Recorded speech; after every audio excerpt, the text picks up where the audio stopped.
Oi, pessoal, tudo bem com vocês? Aqui é a professora Lucimara Cordeiro e vamos aprender mais um pouquinho de bioquímica.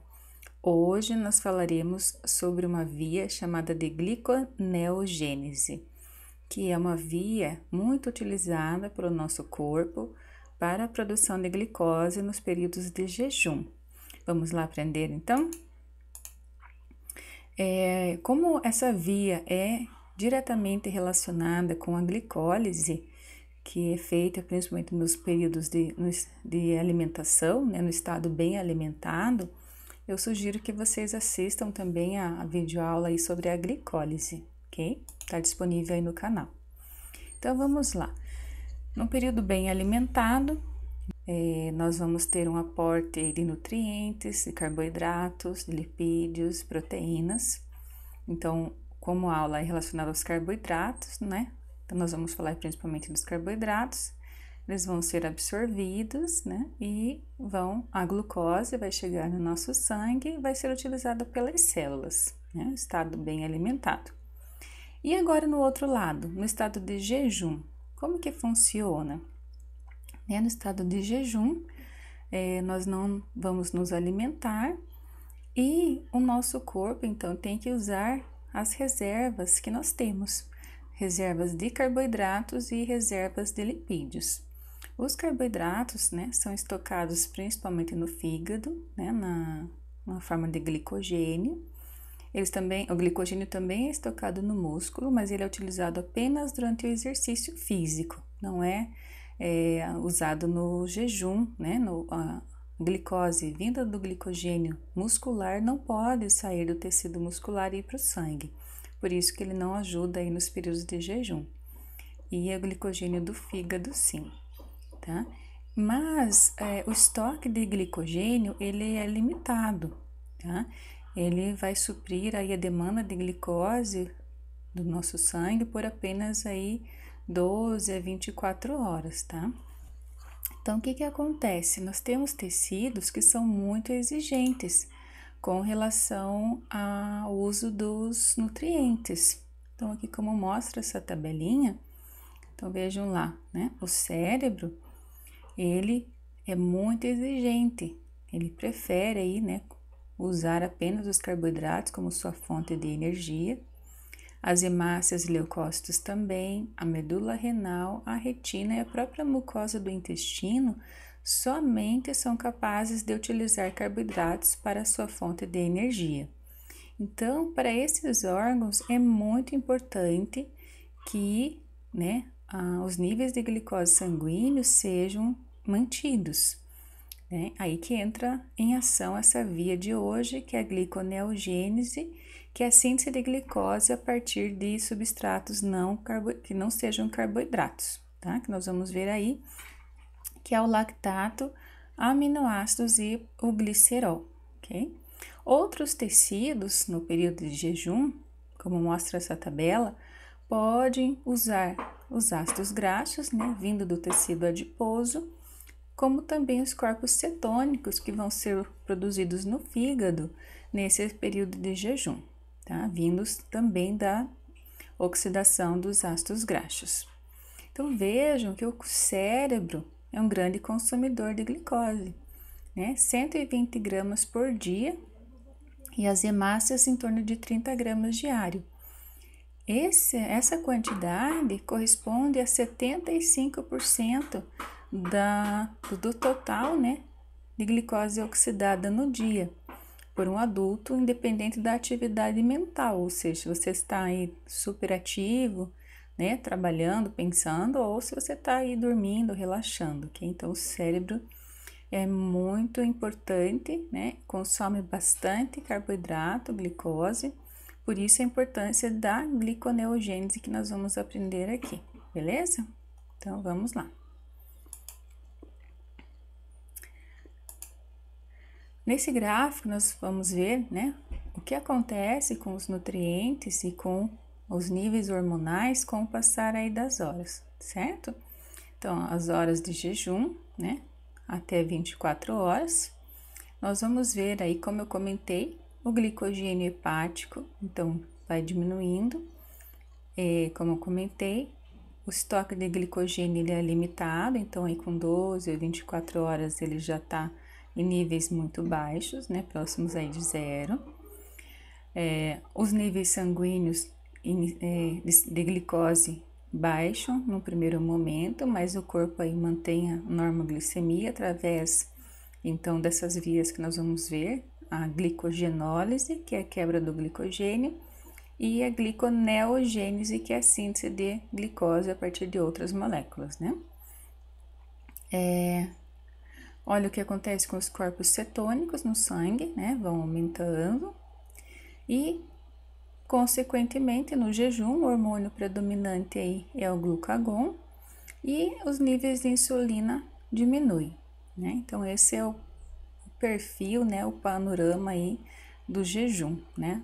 Das modificações que acontecem no nosso corpo, ok? Então, vamos lá. Então, comentando em tempos de escala temporal, né?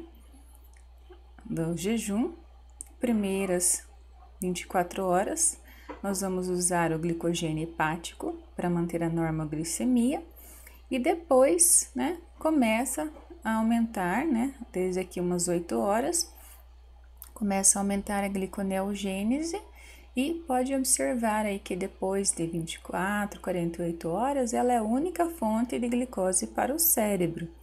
Observe que ela tem um aumento, depois ela diminui um pouquinho, mas se mantém estável aí até, né, infinito aqui, até se você se mantém em jejum por 40 dias, né, o que é difícil, mas enfim, é a gliconeogênese que vai, digamos assim, sustentar o cérebro com a glicose nesses períodos de jejum prolongado, ok? Então, vejam como é importante manter a normoglicemia. Então, a glicemia normal, ela é de 60 a 90 miligramas por decilitro, né, a cada 100 ml de sangue. E quando a glicose sanguínea começa a baixar, observe que nós temos sinais aí bem importantes, né? O nosso corpo avisa que os níveis de glicose estão baixando. Então, você começa a ter aquele suor, né? O suor frio que a gente fala, as palmas das mãos começam a suar, começa a tremer, né? Um tremor, tá? Claro, você sente fome, né? O teu corpo já avisa aí que os nutrientes estão diminuindo, né? A glicose sanguínea está baixando. E vejam que abaixo de 40 é bem problemático, né? Você pode ter convulsões, pode entrar em coma, pode ter letargia, muito comum, né? A pessoa primeiro desmaiar, tem aquele assim, né? Passa muito mal, ou seja, e em níveis muito baixos, veja que o cérebro realmente pode ter um dano permanente, né? E levar à morte, né? Então, a glicose para o cérebro é muito importante, ok? Então, quais órgãos do nosso corpo conseguem fazer, então, essa via gliconeogênese? Veja que principalmente o fígado, né? 90% da gliconeogênese é feita no fígado e 10% em torno no córtex renal. Veja que os rins ele é dividido em duas partes. Nós temos o córtex, que é a camada aqui mais externa, e a medula, né, que é a parte central. A medula não faz gliconeogênese, pelo contrário, ela usa, né, carboidratos na glicólise. Agora, o córtex, ele consegue, então, fazer essa gliconeogênese, beleza? Então, dois órgãos principais, o fígado e o córtex renal. Como o fígado faz a maior parte, nós vamos trabalhar aí sempre falando, né, em fígado, ok? Então, vamos relembrar aí. Nós vimos na aula de glicólise, né, 10 reações que vão da, né, glicose ou glucose até piruvato, ok? 10 reações. Nós vimos que dessas 10 reações, 7, né, mostradas aqui pelas setas duplas, 7 são reversíveis, nós podemos fazer então nos dois sentidos. Nós tínhamos 3 reações na glicólise que eram irreversíveis, né, catalisadas pela hexoquinase ou cinase, fosfofrutoquinase 1 e piruvato quinase, tá? Essas reações são irreversíveis, observem que elas têm um ΔG muito negativo. Então, elas são reações muito exergônicas, ou seja, liberam muita energia. Um ΔG aqui para a primeira reação de menos 33 a nível celular, aqui nos eritrócitos, para a reação 3 de menos 22 e para a reação 10 de menos quase 17 quilojoules por mol. Então, a mesma coisa aqui no gráfico. Então, essas reações exergônicas, elas são irreversíveis, enquanto que as outras, um ΔG próximo de zero, né, no nível celular, todas elas são reversíveis, certo? Então, só para vocês relembrarem, né, o que é uma reação endergônica e exergônica, né? Exergônica é aquela reação onde existe a liberação de energia, ou seja, os produtos, eles têm um nível energético bem menor do que os reagentes. Então, essa energia é liberada e o ΔG é negativo, que é o caso dessas reações aí da glicólise, né? Reação 1, 3 e 10 são extremamente exergônicas. E uma reação endergônica, né, é quando o produto tem um nível de energia bem maior do que o reagente. Então, o ΔG é positivo. E essas reações, então, não são espontâneas, porque o produto tem que ganhar essa energia de algum lugar, né? Isso não é facilmente conseguido, né? Vocês lembrando da lei da física, na natureza, em termos de energia, nada se cria, tudo se transforma. Então, nós precisamos aí conseguir essa energia que não é possível, né? Não é fácil, digamos assim. Então, se nós observarmos a reação 1, 3 e 10 da glicólise, que é extremamente exergônica, se nós fôssemos fazê-la, né, no sentido inverso, ela seria aqui o reagente, né, e lá o produto. Então, ela seria extremamente endergônica.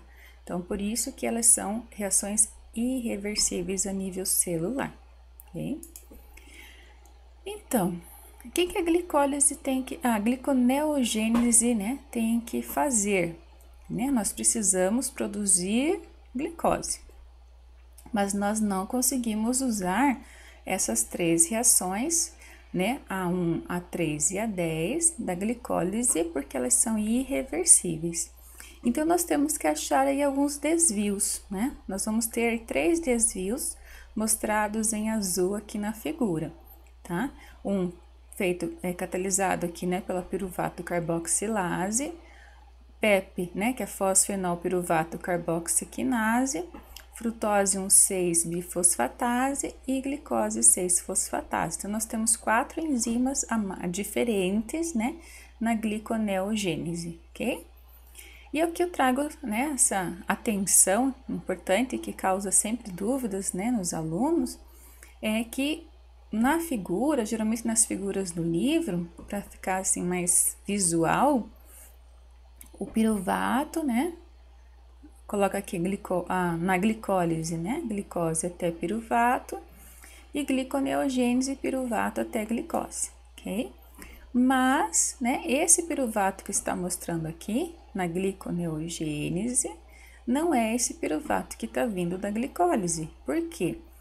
Justamente as vias, elas são inversas, né? Enquanto uma produz glicose, que é a gliconeogênese, a outra consome, que é a glicólise. Então, as duas não podem funcionar ao mesmo tempo. Elas são controladas, né? Enquanto uma funciona, a outra está inibida. Então, por isso que esse piruvato não vem da glicólise, porque enquanto a gliconeogênese está funcionando, a glicólise está parada no fígado, certo? Então, esse piruvato vai vir da onde? Esse piruvato vai vir de aminoácidos, certo? Ou do próprio lactato. Então, isso é importante vocês terem em mente, porque causa uma certa confusão aí, né, nos estudantes. Antes que nós entremos nesse desvio, no estudo das reações, queria comentar quais são as fontes, né? Quais moléculas o nosso corpo consegue utilizar nos períodos de jejum para fabricar, né, sintetizar a glucose. O que vocês acham? que o nosso corpo teria disponível, né? Primeira resposta, né, geralmente que a gente ouve é gordura. Mas vocês vão ver que gordura nós não conseguimos transformar em carboidratos. Então, o que o nosso corpo vai utilizar? Vejam aqui na figura. Ele vai utilizar o lactato, certo? Esse lactato, ele é proveniente tanto das hemácias, aqui são as hemácias, né? RBC aqui são hemácias, porque as hemácias constantemente, né, fazem glicólise anaeróbica. Elas não têm mitocôndrias, embora elas estejam na presença de oxigênio, não têm mitocôndrias. Então, a hemácia faz sempre glicólise anaeróbica. Outra fonte de lactato é no caso do exercício, né, vigoroso, onde o músculo possa entrar em hipóxia. Então, na falta de oxigênio, a glicólise muscular também pode ser anaeróbica e produzir lactato. Okay? Então, essas são as principais fontes de lactato no nosso corpo. Além das hemácias, nós temos outras células que também fazem glicólise anaeróbica normalmente. Tá? A outra fonte, então, aminoácidos, certo? Aminoácidos que podem vir, então, principalmente da degradação das próprias proteínas do músculo, tá? Então, brincando, né, é como se a gente digerisse o próprio músculo em jejum, tá? A massa muscular, então esses aminoácidos, né, a proteína muscular quebrada nos seus aminoácidos, esses aminoácidos fluem, então, pro fígado para termos a síntese de glucose para o cérebro, ok? E a terceira fonte, que é menos importante, porque não contribui muito, mas nós podemos utilizar o glicerol, vindo aqui da quebra dos triacilgliceróis no tecido adiposo. Prof, mas você acabou de falar que não podemos usar as gorduras. Então, não podemos. Os ácidos graxos, né, livres, eles não conseguem ser utilizados para síntese de glucose. Somente o esqueleto, que é o álcool, certo? Que é o glicerol. Então, esse sim, o álcool, né, o glicerol, mas a parte que é a maior parte, que são os ácidos graxos, não podem ser utilizados. Então, isso é importante aí vocês mentalizarem e relembrarem, tá? Então, a gordura não pode ser utilizada para síntese de carboidratos. Na gliconeogênese, apenas a porção glicerol dos triacilgliceróis, tá? Observem que no período aqui de jejum curto, né, que é dito aí 12 horas, que é fácil de termos esse período de jejum curto, porque, veja, se vocês jantam, né, cedo, em torno das 7, 8 horas da noite, e vão tomar café somente no outro dia, nesse mesmo horário, 7, 8 horas, vocês têm aí 12 horas de jejum noturno. Nesse período, já inicia-se a gliconeogênese, né? Porque nós já estamos utilizando o estoque de glicogênio hepático e a gliconeogênese se inicia. Mas veja que nós podemos ter o jejum prolongado. Então, no jejum prolongado, nós vamos ter aí a síntese da glicose na gliconeogênese, mas aqui está colocado até tracejadinho, veja que ela perde um pouco da importância e se torna muito importante para a nutrição do cérebro os corpos cetônicos. Os corpos cetônicos, então, vão vir aqui, ó, do metabolismo dos ácidos graxos lá no fígado. Aí vai ter uma aula específica sobre beta-oxidação. Então, vocês vão ver aqui que os ácidos graxos, né, pela essa via chamada beta-oxidação, né, no fígado, eles produzem acetilcoenzima A. Para serem utilizados no fígado, eles teriam que entrar aqui no ciclo de Krebs, ou no ciclo do ácido cítrico, né? Mas não consegue. Por quê? Porque o oxalacetato, que teria que se unir aqui com essa acetilcoenzima A, no fígado, o oxalacetato está sendo desviado para a gliconeogênese. Então, o caminho que o fígado achou aqui para usar essa acetilcoenzima A, vinda da beta-oxidação, né, na beta-oxidação que é produzido o ATP necessário para o fígado, Essa é a acetilcoenzima A, então é desviada aqui para a síntese dos corpos cetônicos. Num jejum prolongado, então, nós dizemos que o cérebro ele deixa de ser tão exigente e começa a utilizar também os corpos cetônicos para a sua nutrição, né? Para a sua sobrevivência, para a sua fonte, então, de ATP, certo? Lá no cérebro, né? O cérebro vai usar essa acetilcoenzima A no ciclo do ácido cítrico, porque lá, né, não faz gliconeogênese, tem oxalocetato, para a sua produção de ATP, beleza? Então, ressaltando, né, nesses estados de jejum, o hormônio que atua aí é o glucagon, os níveis de insulina estão baixos e os níveis de glicose sanguínea também estão, né, baixos, ok? Então, vamos continuar aí no entendimento, né? Ressaltando, então, quais moléculas nós vamos usar na gliconeogênese? O lactato, aminoácidos e glicerol, tá? Isso é importante relembrarmos. Existe, então, uma via, né, importante que conecta o músculo com a gliconeogênese no fígado. Então, a pesquisadora Icori, né, foi a descobridora desse ciclo. Então, o que foi observado? No músculo, né, em contração vigorosa, na hipóxia, eles fazem a glicólise, né, anaeróbica, produzindo lactato.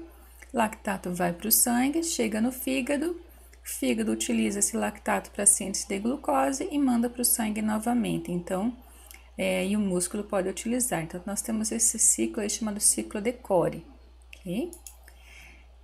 Quais aminoácidos nós podemos utilizar na gliconeogênese? Praticamente todos, tá? Só temos 2 que não podemos utilizar, que são a leucina e a lisina. Esses 2, eles somente produzem acetilcoenzima A, tá? Então, o caminho para esses, né, o esqueleto desses aminoácidos vai para a produção dos corpos cetônicos. Todos esses outros marcados aqui em rosa são glicogênicos, ou seja, observem o seu esqueleto, né, carbônico, quando nós vamos oxidar esses aminoácidos, eles produzem piruvato ou intermediários do ciclo de Krebs, né, intermediários do ciclo do ácido cítrico, como o oxalocetato, fumarato, succinilcoenzima A e alfa-cetoglutarato.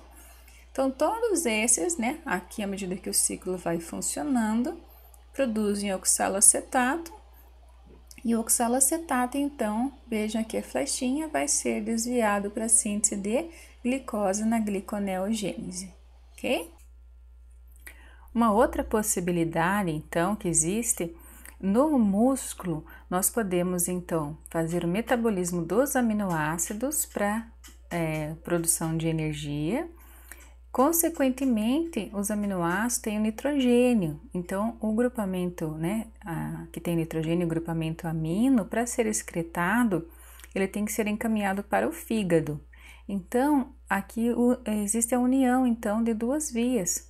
Vejam que esse grupamento amino é recolhido na forma de glutamato, e o glutamato, então, entrega o grupamento amino para o piruvato que veio lá da glicólise. É uma reação de transaminação, o piruvato recebe o grupamento amino e se transforma em alanina, e o glutamato, ao entregar o grupamento amino, se transforma num alfa-cetoácido, chamado de alfa-cetoglutarato. A enzima aqui é a alanina-aminotransferase. A alanina vai para o sangue, chegando no fígado, ela é usada aqui numa reação de transaminação, que é o contrário, vocês podem observar que é o contrário da que aconteceu no músculo. A alanina agora entrega o seu grupamento amino para o alfa-cetoglutarato e se transforma em glutamato, e a alanina, perdendo esse amino, se transforma em piruvato, tá? O glutamato, agora com o grupamento amino, vai para o ciclo da ureia, né, produzindo ureia que vai ser excretada pelos nossos rins na urina.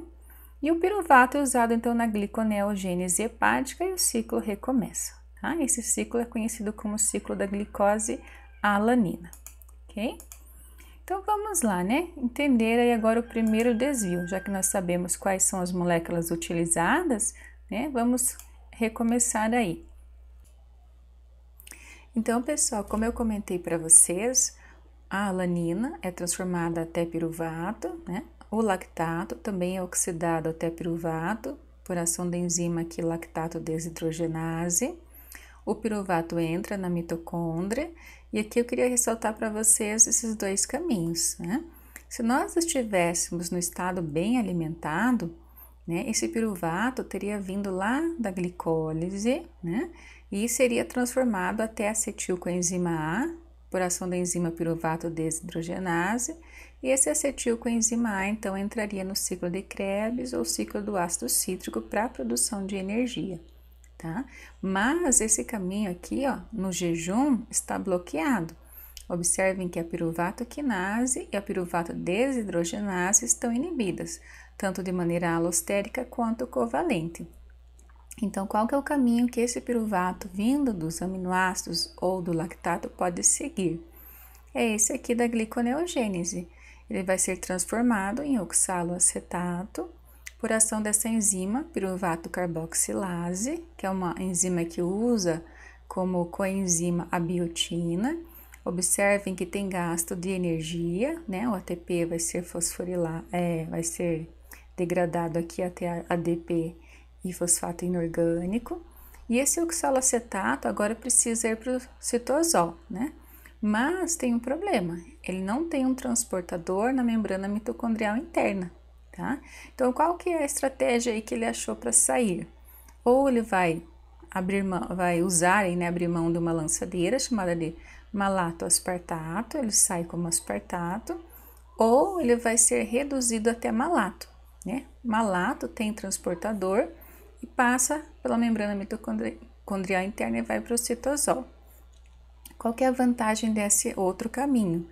Nós conseguimos trazer aqui da matriz mitocondrial elétrons, né, na forma de NADH, que vai ser usada aqui na gliconeogênese, ok? Então, o malato é transformado em oxaloacetato, ou aspartato também, é retornado aqui ao oxaloacetato, e o oxaloacetato finalmente vai ser transformado em fosfoenolpiruvato, né? Pela ação da enzima fosfoenolpiruvato carboxiquinase, tem gasto de energia na forma de GTP, e observem que esse CO2 que está saindo aqui, nós havíamos recém colocado dentro da mitocôndria, ok? E o fosfoenolpiruvato agora, que caminho que ele segue, né? Ele pode usar agora as reações reversíveis da glicólise, tá? Então, a enolase vai transformá-lo em 2-fosfoglicerato. A mutase, né, vai mudar o fosfato aqui de lugar, do 2 para o 3. A fosfoglicerato quinase, então, consegue fosforilar, 3-fosfoglicerato, 1,3-bifosfoglicerato. E, finalmente, aqui, né, 1,3-bifosfoglicerato vai ser reduzido a gliceraldeído 3-fosfato, tá? Observem também que essa reação, todas essas reações aqui tem que acontecer em dobro. Por quê? A glicose tem 6 carbonos, é uma hexose, enquanto que o piruvato só tem 3 carbonos. Então, nós temos que fazer aqui essa parte da via em dobro para que nós possamos ter 6 carbonos lá no final, ok? Então, essa quantidade de energia gasta aqui na forma de ATP e GTP tem que ser contabilizadas em dobro, já vou mostrar isso para vocês aí. Aproveito aqui para mostrar também o caminho, né, como que o glicerol entra aqui na gliconeogênese, tá? O fígado tem essa enzima chamada de glicerol quinase, que fosforila o glicerol até glicerol 3-fosfato, e em seguida, né, pela ação da glicerol 3-fosfato desidrogenase, é transformada em dihidroxiacetona-fosfato, ok? E aí ele pode entrar aqui então na gliconeogênese. Qual que é a próxima reação? Nós vamos unir essas duas moléculas, né, gliceraldeído 3-fosfato e dihidroxiacetona-fosfato, pela ação da aldolase, formando a frutose 1,6-bifosfato. Quem lembra agora, essa é a terceira reação, né? Aqui, se nós encontrarmos lá na glicólise, que é irreversível. Então, nós temos que ter agora o segundo desvio. né? A enzima frutose 1,6-bifosfatase vai desfosforilar a frutose 1,6-bifosfato, dando origem à frutose 6-fosfato. A isomerase vai transformar a frutose em glucose 6-fosfato. E finalmente o último desvio, né, que vai desfosforilar a glucose 6-fosfato, formando a glicose livre, tá? Esse terceiro desvio, é importante relatar que essa enzima, glicose 6-fosfatase, ela está dentro, na verdade, de um retículo endoplasmático, no lúmen, né? Então, a glucose 6-fosfato tem que entrar no lúmen do retículo endoplasmático, ser desfosforilada, e a glucose livre, então, através dos seus transportadores, saem do fígado, vão para o sangue para nutrir aí o cérebro, ok? Então, ressaltando aqui o gasto de ATP, né? A gliconeogênese, ela é energeticamente muito cara, dispendiosa. Nós vamos ter, né, o gasto de 6 nucleotídeos ricos em energia. Também, se vocês lembrarem, na glicólise, a partir de uma glucose, né, até piruvato, nós produzimos apenas 2 ATPs. Então, o fígado gasta, né, uma quantidade razoável de energia para a produção de glicose para sustentar o cérebro, ok? E da onde que o fígado, então, retira esses ATPs? Na verdade, o fígado utiliza gordura, né, nesse período de jejum. Os ácidos graxos, então, vindos lá do tecido adiposo, são usados pelo fígado, fazendo a beta-oxidação para a produção desses ATPs, né, que vão ser utilizados na gliconeogênese, tá? Aqui é importante, né, mostrar que na beta-oxidação é formado, então, acetilcoenzima A. E o caminho dessa acetilcoenzima A seria seguir pelo ciclo do ácido cítrico, ou ciclo de Krebs. Mas, como a gliconeogênese está usando o oxalocetato, a acetilcoenzima A não consegue entrar no ciclo de Krebs e vai ser desviada para a síntese dos corpos cetônicos, que são úteis também para nutrir o cérebro no período de jejum prolongado, ok? Então, só retomando, né, para finalizar, nós vamos utilizar aí o lactato, aminoácidos, né, e o glicerol para síntese, então, de glicose pela gliconeogênese para sustentar o cérebro aí em períodos de jejum, né? Sem o cérebro a gente não vive, é importante nutri-lo direitinho aí nos períodos que nós não estamos nos alimentando, né? Por hoje é isso, pessoal. Um grande abraço. Não esqueça de se inscrever no canal, compartilhem esse vídeo com quem vocês acham, né, que vai ser interessante. E um grande abraço a todos. Tchau, tchau.